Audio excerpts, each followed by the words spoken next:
Okay, so the leader that I have chosen is actually going to be Russell M. Nelson. And so the first thing is two traits of this leader I've chosen and I would want to emulate. So the traits I've chosen are passion and drive. So the first one being drive.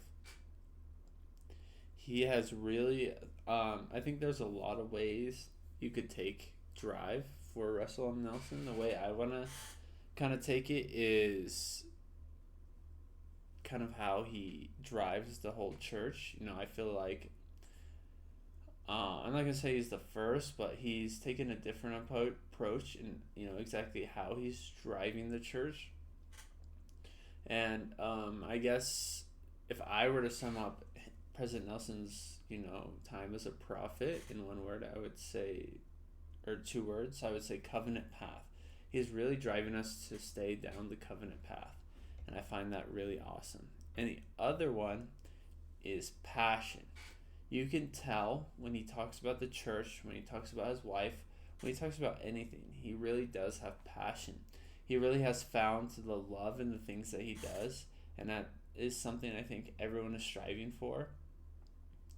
And it is definitely a result of him having such a happy and healthy life. Now, next, we want to talk about exactly why those things are important in my life. I want to have passion in everything I do. I want to be excited when I wake up, and I want to have drive.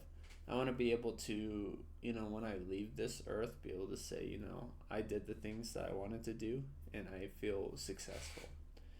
And so, then we have, what examples have I chosen from this, from his leadership.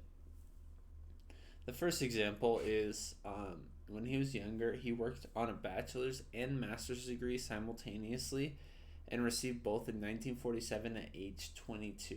That is quite impressive. So, what I'm doing now, was currently doing, and also doing his master's degree at the same time.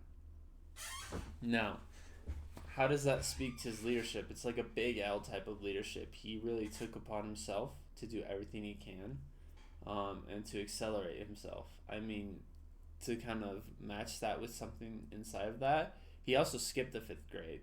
He was academically very gifted, but he used that to his advantage. There are so many people that are academically gifted that kind of just don't use it and don't drive it, and that's okay. But he took that and worked himself till he was an assistant resident in surgery at Harvard. So that's kind of his big L leadership, I would say.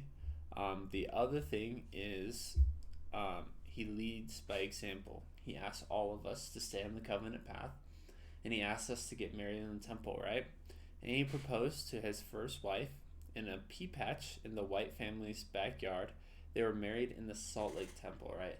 So that just shows that he led by example his whole life.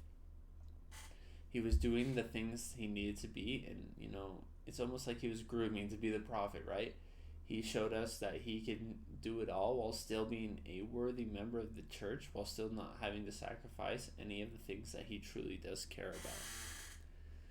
And I think overall, what makes President Nelson such a great leader is that I think, he shows that there doesn't have to be necessary sacrifice by being an active member of the church.